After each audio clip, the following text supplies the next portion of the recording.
here calling out equations because the ship's computer is so outdated that it's easier for you to do it yourself. 3.1, ta ta ta ta, and we fade back in time to a non-cyborg, a fully organic, non-mechanical Gunthrie miggles-rashbax writing equations out longhand with chalk on a blackboard at the bottom of a very well-appointed university auditorium. You are a TA here in this room. You see Professor Dora Valentine seated at a desk, gazing at you admiringly. What do you think's going on as Gunnie sort of clocks into these astro navigation equations? I think Gunnie's bored. I mean, it's like, I think this is like pretty rote for him. This is doing what I do most days.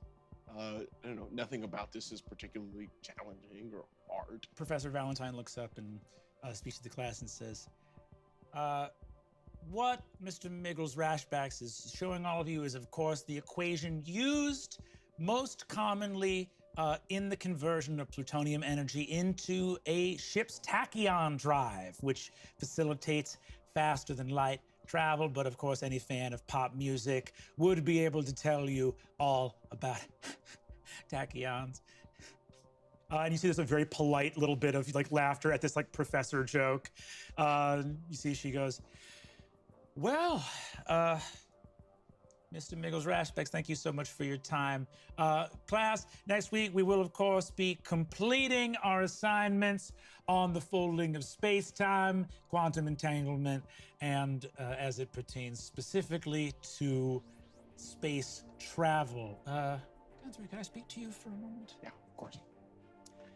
See, the class begins to let out, and she says, I would be remiss if I did not say first and foremost that what you did was extraordinary, which is incredible for someone as emotionally checked out as I know you are. I'm not, no, it's not, I'm not checked out. I just, you know, it's getting old, this whole school thing. I don't know. Have you ever thought about getting out of here? Getting to where? Teach at another university? No. Like, I'm writing the equation for conversions in a tachyon drive. Have you ever actually flown in a ship with a tachyon drive? Well, sure. They're pretty common on a lot of ships, I think. I don't know for certain. Well, no, the ferry I take to work, that doesn't have a tachyon. No, not on, out there, in space.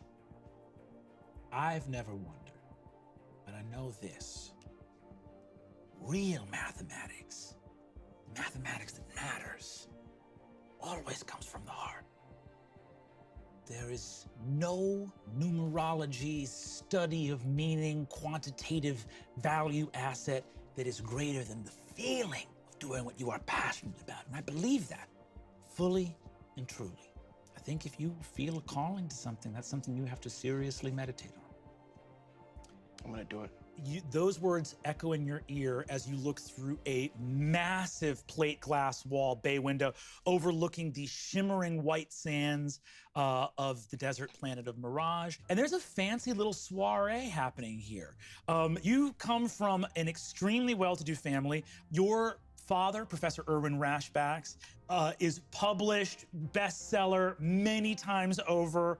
And your other father, Dr. Jeffrey Miggles, works here at the university as well. And he's a full research professor. He doesn't even have to teach classes anymore. He's just here working in theoretical physics and xenobiology, like a true savant in two different extremely wildly disparate fields of science.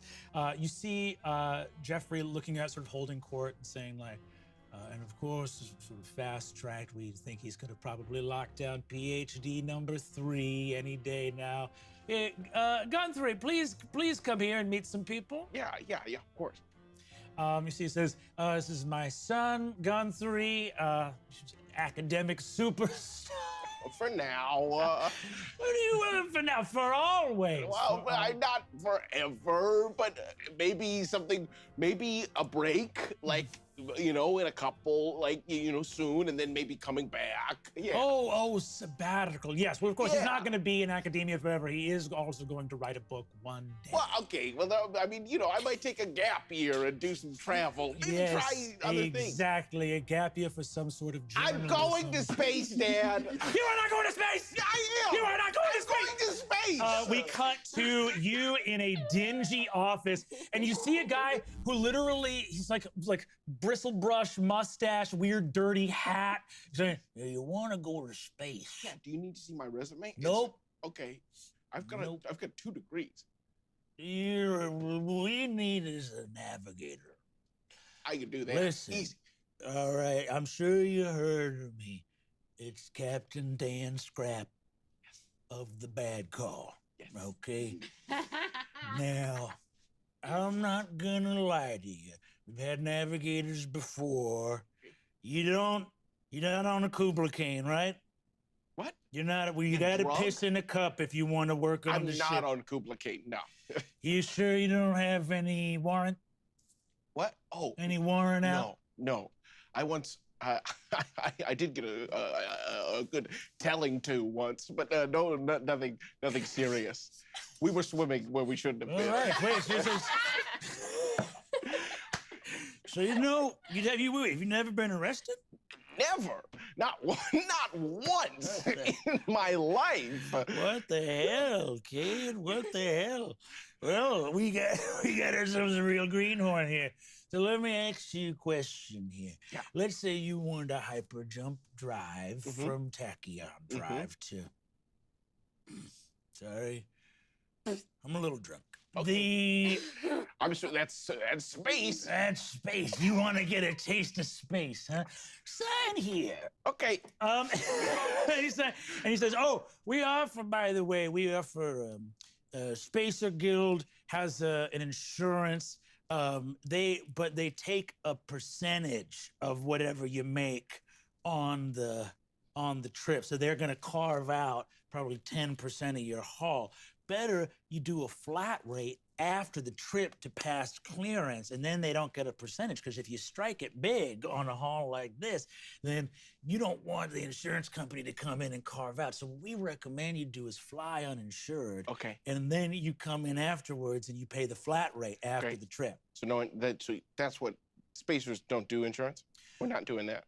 My dads would probably be, they always anytime we fly, it's like they get insurance on the insurance, but spacers, we're like, nah. Well, it's up to you. You're the egghead kid, so why don't you run the math for me? It's a 1 in a million that something bad happens, and it's a 100% chance that the insurance company takes 10% of your haul.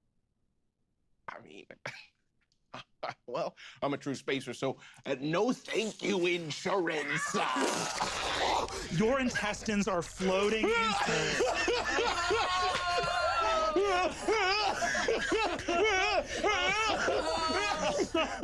Your ship is in tatters. You see Dan Scrap is completely uninjured, looking at, and he says, "Oh, I forgot to mention, you want to get a 0-grab suit."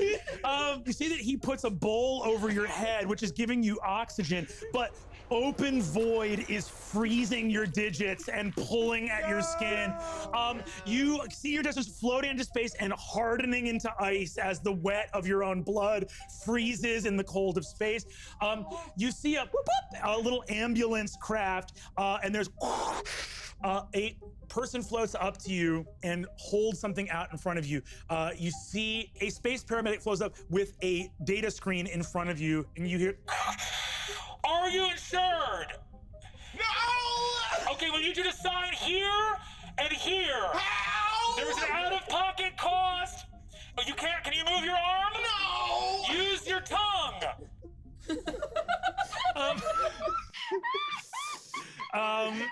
Gunthrie has a very elaborate signature. You are in full traction in a hospital room. And you are sitting in the hospital room with Captain Dan Scrap, and also, It's really nice of you to come, Dan. Well, you know, I feel bad about everything that happened. There's a representative from Acme Ashman here saying the cybernetic organ transplant, the blood processors, kidney replacement, limb replacement, leg replacement, and keeping the original organic feet, but giving the feet the cybernetic casing to interface them with the completely cybernetic legs, the replacement for your eye, all of that is going to come in at a total of 600,000 galactic credits. Dan, we're gonna go on a lot of missions, and we'll make a lot of. Well, I hate to tell you this, but I actually have to let you go. What? If we keep you on the crew, then we got to pay workers' comp. Yeah. And I also, if we let the ship's insurance cover it, I get 2 points on my license, and I can't get any more points on my license. Hey, no, I get that. But you're a good egg. You're a good egg. Thanks, Dan. Welcome to the space and life, buddy. We cut back to the present moment. 27.14. As you breathe harder, the credit starts going up. You are charged per breath because of your synthetic lungs. And as you breathe faster and faster, Deeper breaths. Deeper, not shallow. Deeper. 2.14161. 617434117.